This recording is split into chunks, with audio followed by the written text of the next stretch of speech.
Comment choisir son temps de gestion de placement? Allô, nous sommes à la 74e petite capsule sur mon défi de 90 petites vidéos en 90 jours. Aujourd'hui, j'aborde le sujet de comment on choisit le temps de gestion pour nos placements et un peu plus spécifiquement par rapport à la bourse. Réponse selon, en tout cas, ma réponse selon le temps disponible qu'on a et ou l'intérêt qu'on a aussi. Deux exemples.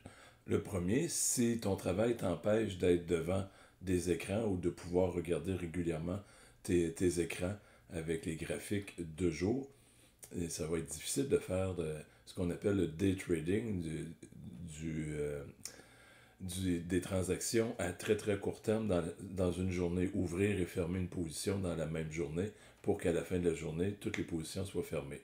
On va plus penser à ce moment-là à du moyen terme et du long terme. À moins que tu embarques sur les plateformes de crypto, ou est-ce que ça peut être, tu peux transiger de soir et les fins de semaine. Donc, ça serait là un alternatif. De l'autre côté, si tu as le temps, tu as beaucoup de temps disponible, même 2 jours, surtout 2 jours, que tu peux voir les graphiques, mais que tu n'as pas vraiment le goût, c'est pas quelque chose qui te passionne de dire je vais regarder et je vais essayer de tirer mon épingle du jeu selon les marchés. Exemple, aujourd'hui, c'est un bon exemple, on n'est pas un vendredi 13, mais un lundi 13. Le marché de Toronto a planté d'à peu près 600 points. Il en a regagné 200 là, à l'heure que je fais la vidéo. Là. Donc, s'abstenir les cœurs sensibles, comme j'ai déjà entendu. Il y a eu beaucoup de fluctuations à l'intérieur, aujourd'hui même, ceux qui étaient disponibles devant les écrans.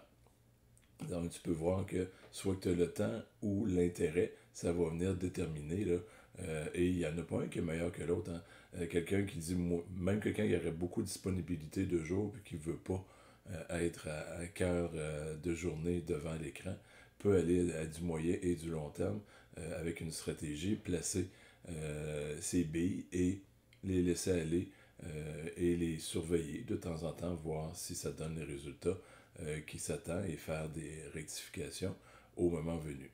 Donc, j'espère que ça t'a donné un petit peu d'informations à savoir là, comment déterminer ce temps-là de gestion. Si tu as aimé, ben, je te demande de partager pour que d'autres personnes puissent, elles aussi, en profiter de ces petites pépites d'or là, que je sème. On est rendu à la 74e, il en reste à peu près 16 à venir pour terminer mon défi. Sur ce, bien, je te souhaite une sucrée de belle journée.